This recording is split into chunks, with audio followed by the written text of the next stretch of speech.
Waterloop.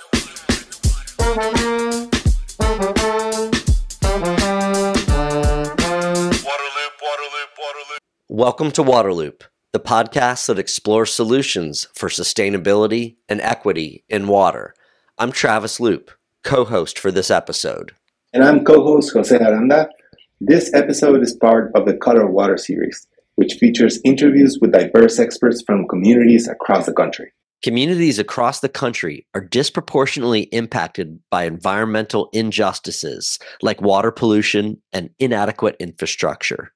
The solution requires not only winning court battles, but also building long-term collaborative relationships with those affected on the ground. In this episode, Julian Gonzalez, Senior Legislative Counsel of Earthjustice, shares insights into how the organization uses legal expertise and partnerships to protect vulnerable communities. He highlights Earthjustice's evolution from primarily representing large environmental groups to working closely with local communities, tribal nations, and grassroots organizations. Julian discusses the importance of trust building, listening without judgment, and ensuring that legal victories translate into real-world change. Waterloop. Very excited to be here with you, Julian, and talk about your work. Before we dive into the details, could you tell folks about Earthjustice? What is this organization that you work for? Yeah, of course. So Earthjustice is the premier nonprofit public interest law organization. Earthjustice was founded in 1971 and uses the power of the law and the strength of partnership to protect people's health, to preserve places and wildlife, communities, to advance clean energy, to combat climate change. Earthjustice is pretty big, 16 offices, over 200 lawyers, and a bunch of other folks working in everything from communications to science to partnerships to writing to legislative advocacy. And we do all of that in tandem with our partners in different places around the country. And in terms of what we do in court, we serve more than 1,000 public interest clients for free. So sometimes it's other nonprofits, sometimes it's small community groups, sometimes it's big environmental organizations, sometimes it's tribes. It really varies quite a lot. So there's a lot going on at Earthjustice. Even though our primary function and our origin is basically that of a law firm, the corner of Earthjustice that I work in DC is our policy and legislation team, which is basically a legislative shop. So we have about 30 people total. About half are lobbyists, and folks have wildly differing backgrounds. There's a lot of ways to be a lobbyist. People don't realize that. And our job is to basically protect the victories that we get in court from being undone by anti-environment folks in Congress here in DC. And it's also to fight proactively to improve protections, strengthen our laws that exist, our environmental laws and other related laws. And then finally to work with a lot of the environmental agencies of the federal government, like the U.S. Environmental Protection Agency, to ensure that, they're doing the best that they can when it comes to implementing the various environmental laws that they have to do, that they have to implement. Thank you, Julian, and it's great to have you today. It seems like Earthjustice and your work is at the center of law and legislation, and also working with community partners or with other nonprofits across the country. So how has this approach to partnerships evolved over time for Earthjustice and the work that you do? That's a really good question, and I'm going to start with a quick history lesson. So we go back to the early 70s, right? I mentioned that Earthjustice was founded in 1971. It existed in a different form before that as the Sierra Club's legal defense arm, basically. So our origins were in representing large environmental groups. That's how we got started, and when we separated and became Earth Justice, that was still kind of the main role of the organization, and that remained how things were for quite some time.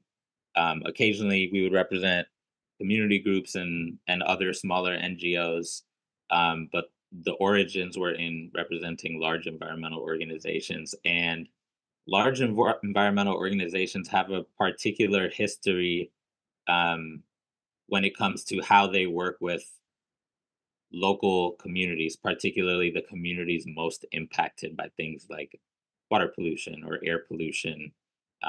Those are usually communities that don't have as much wealth, don't have as much money, often communities of color, Black communities, tribal communities. And really, um, if you think about it from the perspective of folks from one of these communities, I'm from one of these communities, the Bronx, New York, although it's probably a little bigger. The Bronx would probably be the biggest city in a lot of states in the country, but in New York City, it's just one of the five boroughs. Um, these these communities didn't really have pre-existing relationships with large groups like Earth Justice. The people who founded large groups like Earth Justice and other environmental organizations all tended to come from similar background, right? They were usually lawyers, usually older white men, well educated, maybe not necessarily the most in touch with the struggles of a lot of these places that have been largely ignored, not just by organizations in the NGO space, but also by the federal government, right? For years and years and years, so decades, centuries. So you have all of this context when organizations like Earth Justice, in the '70s would say, "Hey, we want to represent, your nonprofit, your community on some air pollution case," and sometimes they would say, "Yes, this is a great idea. We need help." Other times they're like, "Ah, we don't know you, maybe not." Um, But what happens when you don't have that relationship is you're not always on the same page, and unintended consequences happen whereby, say you win in court. Okay, a court order by a judge is one thing, but that doesn't mean change is automatically magically going to occur in the real world. You have to follow that up with lots of local advocacy, with lots of work on enforcement at different levels, whether that's local, state, federal. The most famous example I can point to as an example of that is Brown versus the Board of Education, the famous Supreme Court case which dealt with segregation of schools. That Supreme Court case went down and schools remained largely segregated for well over 10 years after that. It was just because it was the law of the land didn't mean it was what happened in practice. And the same is true in the environmental space. And what happens is if an organization undergoes some partnership with a local group and then says, okay, we got our court decision, we're out of here, our mission is done, we can say we won in court, right? That's what Earth Justice is about, victories in court. Then where does that leave the community group, right? If you don't stay for the long haul. And there's a long history of large environmental groups really abandoning communities, and not building long lasting sustainable partnerships. The good news is that Earth Justice, and we'll get into this more, I'm sure, has done a really good job over the last decade plus, especially of changing how we kind of engage with our partners in these community groups.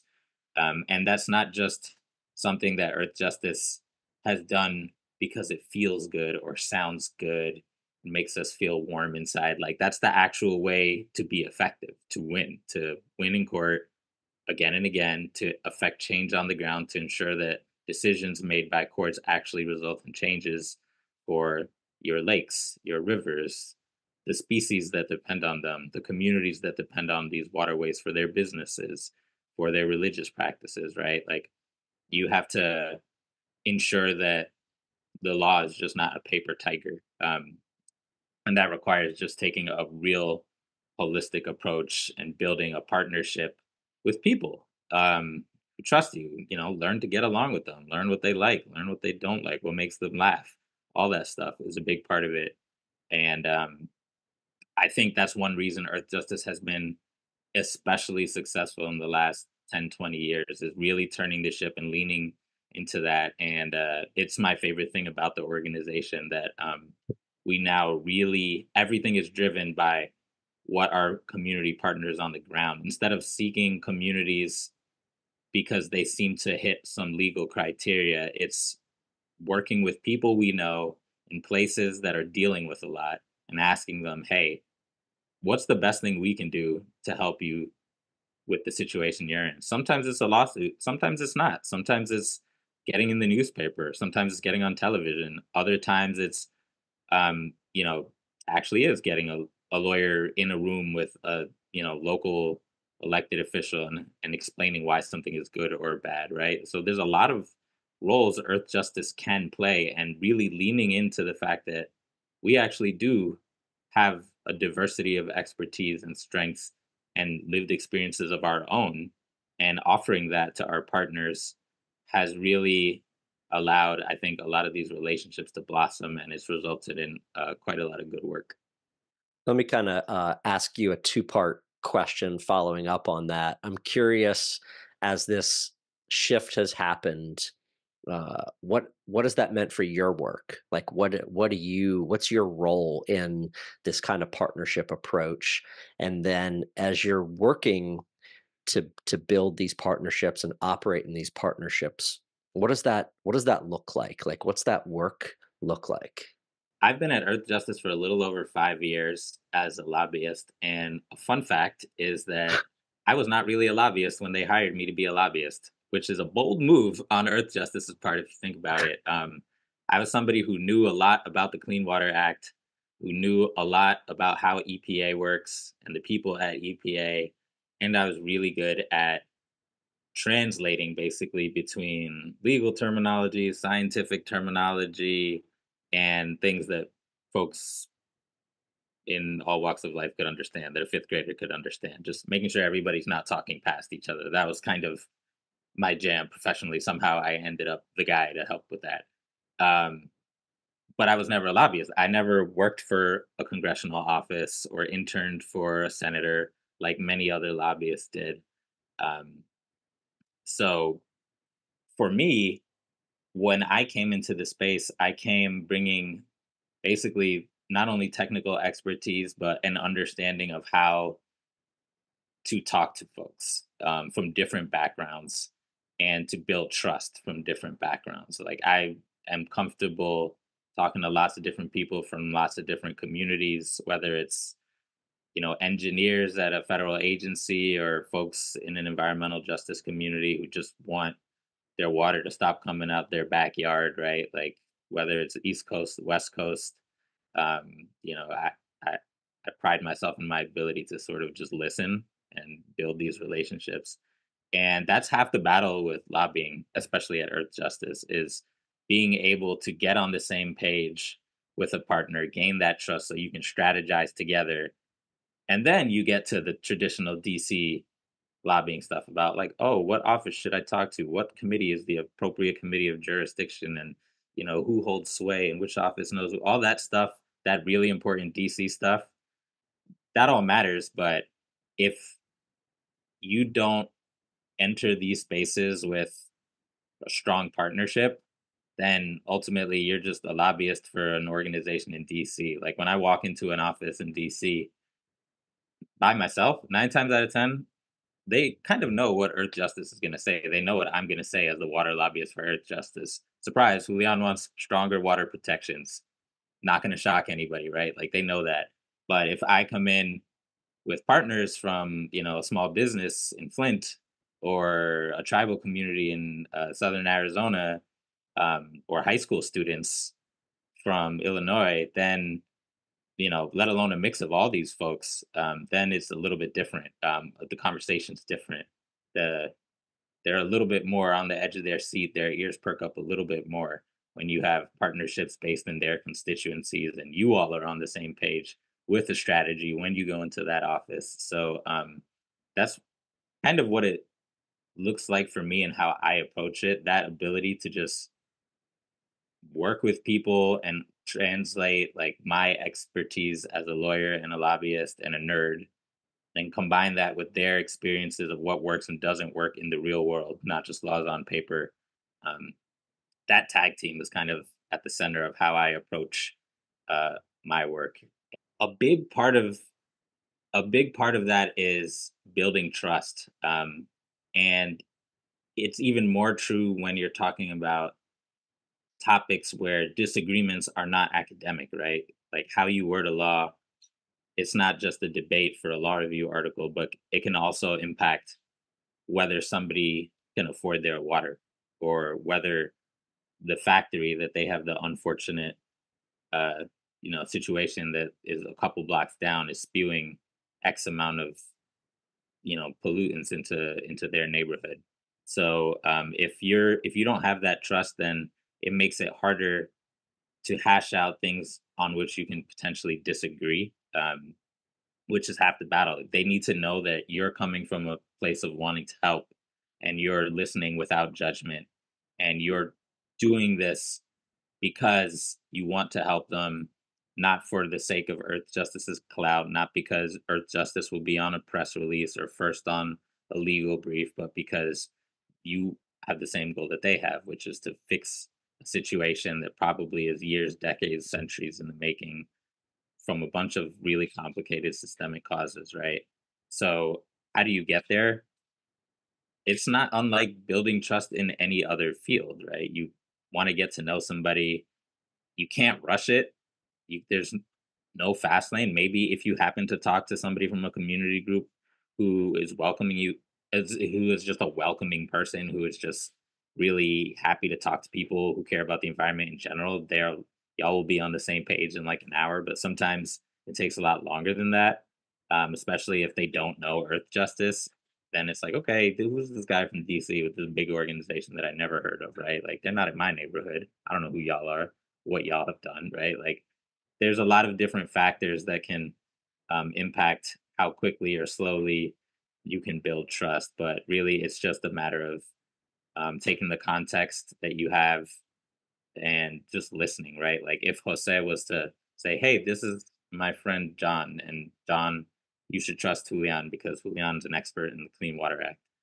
Then John is like, "Oh, well, if Jose said he trusts him, then I'll trust him, right?" But if it's just a cold call, then that's going to take a lot longer because there's no mutual person to trust uh, and speed that trust up. So a lot of listening without judgment. That's what I would say is really the main thing: is understanding why they want what they want, how they got there. You were talking exactly about one of the, I think, most challenging issues that we have with water, but also just beyond water, which is what happens when relationships have been damaged, right? What happens? How do you rebuild trust when the community has, felt left behind for several years, working with different agencies and organizations. In many cases, when partnerships start, we assume it's kind of like, oh, all kind of like all equal. Let's just get to know each other. But what about when there's been long-standing damage? How do you approach that?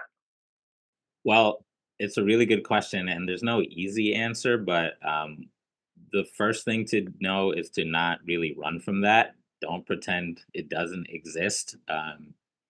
Maybe you can find out information about that from other people or from the person themselves if they're willing to share that. If so, that's really helpful to help provide you with context on why somebody might be defensive or cautious or wary, right? Justifiably so. Um, but you might not have that information, right? No, maybe they don't want to share that kind of traumatic information, or maybe they're just tired of retelling a story that is not, a pleasant story, right? Or maybe they don't know. Maybe they're newer to some organization, right? There's a lot of different factors. But I think at the heart of it, you can't pretend that didn't happen. You have to acknowledge it and say if it's they had a bad experience with someone from Earth Justice, or Earth Justice or some other organization from DC did them dirty like 5-10 years ago.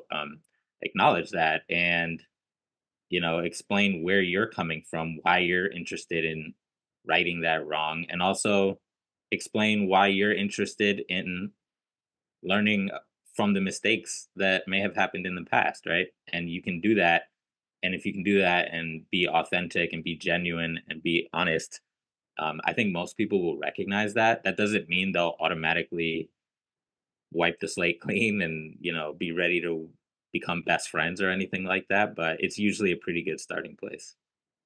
How's that working? I mean, that you're in these situations. I know you're dealing with people, organizations, places that have some of this tough history. Um, are you able to have success in kind of rebuilding that trust and building partnerships? And if you have specific examples, that'd be great to hear. I think I'm pretty good at it. This is one of the, again, like this is one of the things that I think has enabled me to have the success I've had in the water space. Especially as somebody who, if you think about it, like I know we didn't go over my whole background or whatever, but like before Earth Justice, I was at Green Latinos for about a year. But before that, I was pretty much doing technical water policy work, which is important, but it's really not directly community facing. It wasn't like environmental justice advocacy or anything like that. So I kind of just showed up in the space and had to just listen and help and just be a fly on the wall and be quick to volunteer for a couple of years to gain that trust before I was able to have more collaborative sessions with these partners from different communities. And to use a concrete example, one of the issues I work on is drinking water contamination. So sometimes that can be contamination from lead pipes. It can be contamination from other groundwater contaminants. It can be contamination from agricultural pollution, from phosphorus and nitrogen and things like that. All sorts of stuff, unfortunately, gets into our source water and our groundwater that we depend on for drinking. But in all my expertise in most of my career, it was not really in the drinking water space. Most of my experience was Clean Water Act work, surface waters, lakes and streams, but not really like what comes out of the tap. What's wrong with that? How do I know what's there? Is it safe to drink? How do I find out more information? Who's in charge of my drinking water? I was not involved in that. So I'm a pretty new entry into that advocacy space. And as y'all can guess, that's a space where lots has gone wrong, right? Like things well intentioned have not worked, and things malicious have unfortunately been successful. So,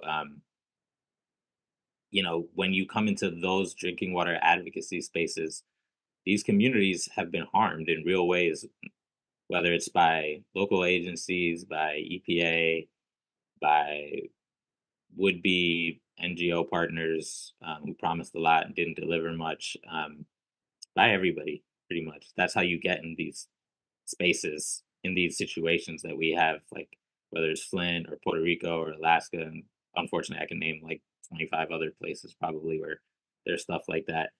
And I think understand letting folks know that like I am acknowledging that I'm new to the space, that I want to learn more about it and I want to be helpful, that I have skills. I'm not sure what the best way to use them is, but I know I can be helpful somehow if we just figure it out and you give me a chance. Just taking my time with that, being friendly, making dumb jokes, like literally all that stuff really matters in terms of building a genuine relationship with people. Um, and then eventually it's like, oh, you help with a little thing, and then another little thing over here, and then a little thing over there. And all of a sudden you have a good relationship with a community. Like that's really how it works. It's not a light switch. It's just, you know, moving a grain of rice from one bowl to another very slowly over a number of years. You got And any that whole you got any dumb jokes for us right now to end the podcast with? No, that's really putting you on the spot. Um, Fascinating stuff. I've followed Earth Justice for a long time, and so it's great to get a little bit of a insight into what's going on. This like renewed emphasis or emphasis or shift to partnerships is really cool, and it seems like a good time for it. Yeah, it's an exciting it's one of the things that excites me most about Earth Justice. I think we're, especially on the legislative team, really good at this, at having good partnerships. And it's one of those things where the better you get at it, the more effective you can be, and then the better you get at it, and then the more effective you can be, and it's a vicious cycle. And there's no end to it. Like once I have a bunch of partnerships. If I work with somebody who's also got the hang of this and they have partnerships, now we can share partners because we trust each other and our partners trust us, right? And then all of a sudden our whole team is more effective, but in advocacy. So this is really the way to win on most of these advocacy campaigns, is to work together in a smart way that's based in like trust and honesty. It's a lot of fun. Thank you so much, Julian. Um, last question. We can add it or not, but I imagine like over the time or over the course of your working partnerships, it's not always just cherry on top, like right? Like it can't be always just like, oh, this was great, this was great, this was great. Like what a great partnership. So when like do you remember a story where like things went sour for whatever reason? It could be like a misunderstanding or just like third party came in or like, any kind of like hurdles that there's always some of them, and yeah, and how did you go about it? I mean, it doesn't have to have a happy ending. Yeah, I'll give you a story without naming names. So basically, there was an organization that was a little newer on the scene on a water issue I work on, and they are doing really good work, and they were back then, but they were newer on the scene, and there were folks from other organizations who had been doing good work on this for much longer, for decades, and both groups did great work, but the newer group had never really engaged the folks who had been working on this for a longer time. And they sometimes worked in the same communities, but they didn't have the same level of trust that this older group had. And because they had never had that sort of conversation where it's like, hey, we're new to the space, we would love to just like be complimentary of what y'all got going on and amplify what you got going on while we do what we got going on, because it was the same topic, but they took slightly different approaches, and the approaches weren't even necessarily counterproductive or anything. Like they can and should complement each other. But I basically was working with both groups, and I didn't know that they had a history. So when I was working with the folks from the group that had been doing advocacy work for a while, and I mentioned the new organization, they were like, "Man, these guys, you working with them? Like they didn't even come talk to us about like this community or that community or whatever." And you know, that was a moment where you have to realize, A, you don't know about all the history in all likelihood. So you have to be prepared to not know everything. That's like a very common sense thing, but like it is often the case. Like not every, again, to what I said earlier, not everybody's going to share 100% of that history. And then B, if they didn't trust me and know that like I was really coming at this from a place where I'm trying to help, then it would have been bad news because they would have felt betrayed. But they know that I'm working with lots of different groups from a place of uh, wanting to help and really trying to get folks together into collaborative spaces. So they basically gave me the benefit of the doubt. And you can help set up conversations between these groups to try to like iron out some of their differences and things like that, and at least make it so that like there's more uh you don't have to give the cold shoulder to other groups necessarily. There's ways to work together, even if you're not necessarily collaborating on a project, as long as you're both pointed in the same direction. But at the same time, it's also not my job to resolve these differences, right? Like this is bigger than me. I'm just again a new guy in the space. So find that whole exchange kind of taught me a lot of lessons about like not making assumptions about just having all of the context, and then also realizing that there's a fine line, in terms of when it's time to help facilitate and put folks in touch, and when it's sometimes better to just let people do their own thing. You can't solve every problem. Partnership dynamics are really complicated, which is why Earth Justice established a partnerships program to help people work through this. Jeremy Orr is our director, and their whole thing is providing Earth Justice staff with resources and a sounding board for the situations that are more difficult, right? Because everybody comes in to Earth Justice with different experiences regarding partnerships. It's like Jose said, it's not always the cherry on top. So, yeah, sometimes the results can be anticlimactic, but that's the only way you learn.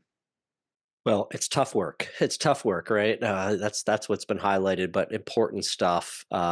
Again, thank you for shedding light on what's going on with Earth Justice and your work and partnerships. Look forward to continuing to follow it all. Thank you, Julian. Thank you for listening to this podcast, a part of the Color of Water series, which is a collaboration between Waterloop and Water Hub. To find all episodes, sign up for email updates, and connect on social media, visit waterloop.org. Waterloop, Waterloop, Waterloop.